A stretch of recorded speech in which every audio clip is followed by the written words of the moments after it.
कल्पना करो तुम एक ऐसी जगह फंस जाओ जहां ना फोन काम करता हो, ना किसी इंसान की आवाज सुनाई दे, ना मदद की कोई उम्मीद हो, और फिर तुम्हारा हाथ एक 360 किलो के पत्थर के नीचे दब जाए।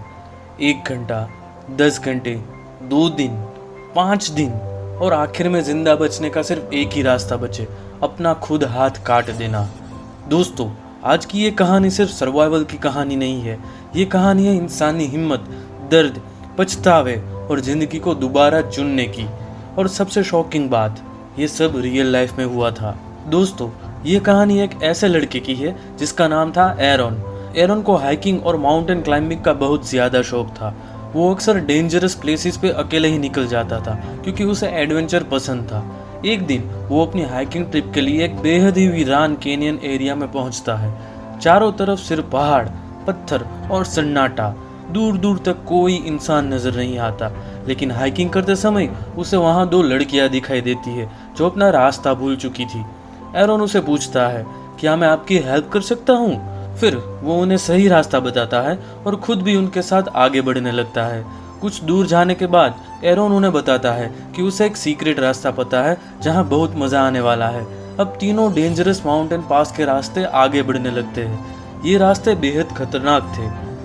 एक छोटी सी गलती मतलब सीधा मौत। तभी अचानक एरॉन एक ऊंची जगह से नीचे कूद जाता है। दोनों लड़कियां डर जाती हैं क्योंकि उन्हें लगता है कि वो गिर गया। लेकिन तभी नीचे से एरॉन चिल्लाता है, गाइस, यहाँ पानी है। असल में वहाँ नीचे एक हिडन नेचुरल पूल था। फिर एरॉन उन दोनों को भी जंप करने के लिए कहता है। दोनों लड़कियां एक एक करके नीचे कूदती है और वहाँ खूब मस्ती करती है। कुछ देर तक स्विमिंग, लाफिंग और एडवेंचर चलता रहता है, लेकिन थोड़ी देर बाद तीनों को अलग होना पड़ता है। लड़कियों को घर वापस जाना था और एरॉन को अपनी सोलो हाइकिंग कंटिन्यू करनी थी। जाने से पहले वो लोग एक सेल्फी लेते हैं। एरॉन मजाक में पूछता है, क्या हम फिर कभी मिलेंगे? तब उनमें से एक लड़की कहती है, कल रात हमारी पार्टी है, तुम भी आ जाना। एरॉन मुस्कुराकर उन्हें गुड बाय बोलता है और अकेला आगे बढ़ जाता है। उसे बिल्कुल अंदाजा नहीं था कि ये उसकी जिंदगी की आखिरी नॉर्मल बातचीत होने वाली है। अब एरॉन एक बेहद नैरो माउंटेन पास से गुजर रहा था। वो अपनी हाइकिंग एंजॉय कर रहा था, खुश था, एनर्जेटिक था, लेकिन ये रास्ते बहुत ज्यादा डेंजरस और कॉम्प्लिकेटेड थे। तभी 2 पहाड़ियों के बीच नीचे उतरते समय एरन एक बड़े पत्थर का सहारा लेता है, लेकिन अचानक वो पत्थर अपनी जगह से खिसक जाता है और अगले ही पल पूरा पत्थर उसके साथ नीचे गिर पड़ता है। एरन नीचे गिरता है और वो भारी पत्थर उसके राइट हैंड पर आकर फंस जाता है। अब उसका हाथ 2 सक्रिय चट्टानों के बीच पूरी तरह दब चुका था। शुरुआत में उसे ज्यादा चोट नहीं लगी थी, लेकिन उसका हाथ बाहर नहीं निकल रहा था। वो पूरी ताकत लगाकर उन्हें खींचने की कोशिश कर रहा था, लेकिन कोई फायदा नहीं होता। अब एरन को समझ आने लगा था कि सिचुएशन बहुत ही सीरियस हो गई है। वो जोर जोर से उन दोनों लड़कियों को आवाज देने लगता है, लेकिन ये नैरो कैनियन ऐसा था जहाँ आवाज बाहर तक नहीं पहुँच सकती थी। चारों तरफ सिर्फ पत्थर, ना कोई इंसान, ना कोई जानवर, यहाँ तक कि बर्ड्स भी नहीं। मतलब अगर वो यहाँ मर भी जाता तो शायद महीनों तक किसी को पता भी ना चलता। इसके बाद एरन अपना बैग खोलता है। उसके पास जितना भी हाइकिंग गैस था वो बाहर निकालता है। उसे किसी भी कीमत पर यहाँ से निकलना था। उसे पता था कि इस जगह पर शायद महीनों तक कोई नहीं आएगा। तभी उसे अपने बैग में एक नाइफ मिलता है। वो उसी नाइफ से पत्थर को काटने की कोशिश करता है, लेकिन वो चट्टान बेहद ही मजबूत थी। नाइफ का उस पर कोई असर नहीं हो रहा था। ऊपर से उसका राइट हैंड फंसा हुआ था, जिसकी वजह से उल्टे हाथ से काम करना पड़ रहा था। फिर भी एरॉन हार नहीं मानता है। वो लगातार कोशिश करता रहता है, लेकिन तभी उसकी नाइफ हाथ से छूटकर नीचे गिर जाती है। अब नाइफ उससे काफी दूर थी। कुछ सेकंड्स के लिए तो ऐसा लगा जैसे अब सब खत्म हो गया, लेकिन समहाउ वो दिमाग लगाकर नाइफ वापस उठा लेता है और फिर से चट्टान काटना शुरू कर देता है। लेकिन धीरे धीरे नाइफ की धार खत्म हो जाती है और इसी स्ट्रगल के बीच रात हो जाती है। अब एरॉन को वहाँ फंसे हुए 25 घंटे हो चुके थे। वो मेंटली टूटने लगा था। तब वो अपना कैमरा निकालता है और रिकॉर्डिंग शुरू कर देता है। वो कहता है, पिछले 25 घंटों से मैं यहाँ फंसा हूँ और किसी को नहीं पता कि मैं कहाँ हूँ, क्योंकि मैंने किसी को भी बताया नहीं था कि मैं हाइकिंग पे जा रहा हूँ। उसके पास खाने का सामान बहुत कम था और पानी सिर्फ 400 से 500 ml तक बचा था। तभी उसे ऊपर से किसी की आवाज़ सुनाई देती है। वो पूरी ताकत से चिल्लाता है, लेकिन वहाँ कोई नहीं था। असल में उसका दिमाग अब हेलुसिनेशन क्रिएट करने लगा था। कुछ घंटे बाद फिर रात हो जाती है और भूख और प्यास बढ़ती जाती है। एरन अपना बचा हुआ खाना खाने लगता है। तभी उसे याद आता है, आज रात वो गर्ल्स वाली पार्टी थी जहाँ उसे वाइन, म्यूजिक और फन मिलने वाला था, और एक दूसरी तरफ यहाँ वो मौत के साथ अकेला फंसा हुआ है। अब वो इमेजिनरी कन्वर्सेशंस करने लगता है। वो अपने आप से बातें करता है पुरानी मेमोरीज याद करने लगता है। उसे वो मोमेंट याद आती है जब वो घर से निकल रहा था और उसकी मदर का कॉल आ रहा था, लेकिन उसने वो कॉल रिसीव नहीं किया। अब उसे रियलाइज होता है अगर उसने किसी एक इंसान को भी बता दिया होता कि वो कहाँ पे जा रहा है तो शायद लोग उसे ढूंढते हुए यहाँ तक पहुँच जाते, लेकिन अब कोई नहीं जानता कि एरन आखिर कहाँ है, और यह उसकी सबसे बड़ी गलती थी। तीसरे दिन एरन रॉब्स की मदद से पुली सिस्टम बनाता है।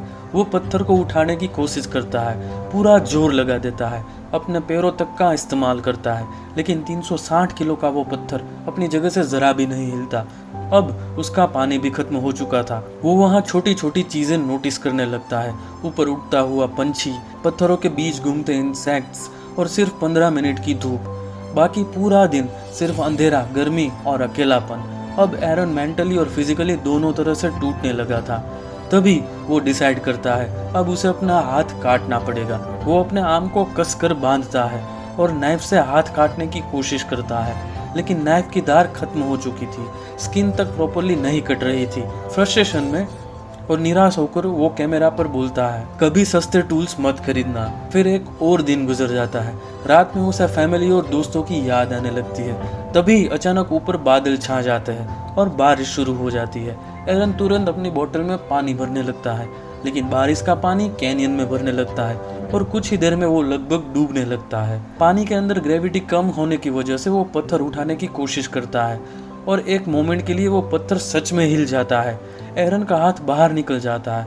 वो भागता हुआ अपनी कार तक पहुंचता है, लेकिन तभी उसकी आंखें खुलती है। ये सब सिर्फ एक सपना था। असलियत में वो अभी भी उसी पत्थर के नीचे फंसा हुआ था। अब उसे कई सारे अजीब विजन्स आने लगते हैं। उसकी मेंटल कंडीशंस तेजी से खराब होने लगी थी।